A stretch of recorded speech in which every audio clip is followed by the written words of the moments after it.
Olá pessoal, meu nome é professor Newton Jankowski, sou advogado, especialista em direito civil e processo civil e estou aqui só para passar uma palhinha para vocês.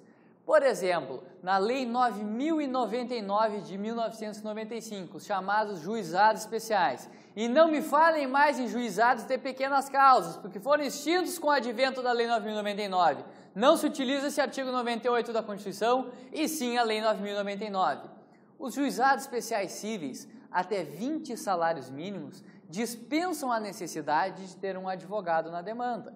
No entanto, até de 20 a 40 salários mínimos, a necessidade da presença de um advogado. Ainda, para a apresentação de um recurso, eu necessito da presença do advogado.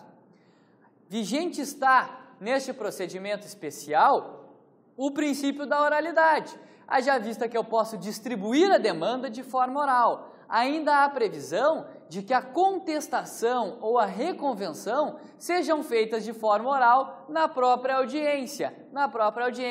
Ainda, olha a grande peculiaridade, o cumprimento de sentença e os embargos de declaração, pasmem, embargos de declaração, podem ser feitos também de forma oral. Muita gente escolhe o procedimento do juizado especial por entender que ele não tem a necessidade do pagamento de custas processuais. E o que significa este pagamento de custas processuais? No juizado especial, as custas processuais se referem ao grau de jurisdição e não ao tipo de processo.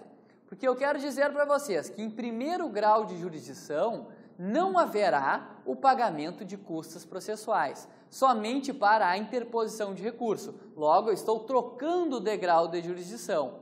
Lembrando ainda que o chamado segundo grau de jurisdição, em sede de juizados especiais, não é considerado como um tribunal de justiça, mas é uma turma recursal composta por 3 juízes investidos em jurisdição.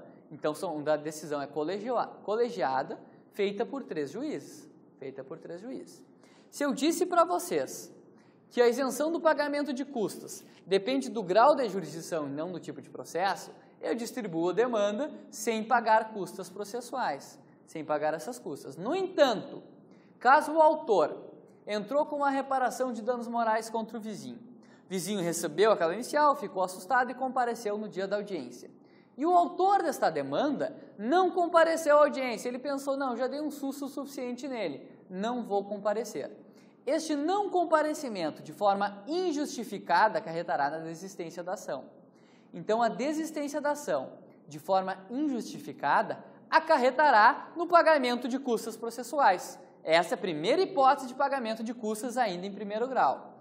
Ainda, caso a parte incorra na chamada litigância de má-fé, artigos 17 e 18 do Código de Processo Civil, também pagará custas processuais. Degravação de fitas magnéticas, também haverá necessidade de pagamento de custas processuais. Temos 3 hipóteses. E agora, para a apresentação de recurso, a parte que não tem assistência judiciária gratuita também deverá pagar custas processuais. Mais uma dica para vocês.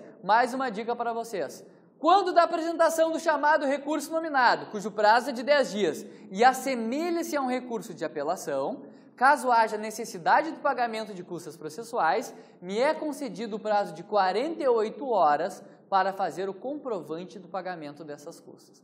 Diferentemente do procedimento comum ordinário, onde eu comprovo o pagamento de custas no ato da interposição do recurso. Mais uma peculiaridade para vocês com relação ao juizado especial. É cabível para a cobrança de cotas devidas ao condomínio, ou seja, o condomínio pode ser autor numa ação de juizado especial. E eu posso, eu mesmo, ingressar com uma ação de despejo em sede de juizado especial, desde que o despejo seja para uso próprio. Então essas são algumas dicas minhas rapidinhas para vocês realizarem alguma prova que envolva a Lei 9.099 dos juizados especiais.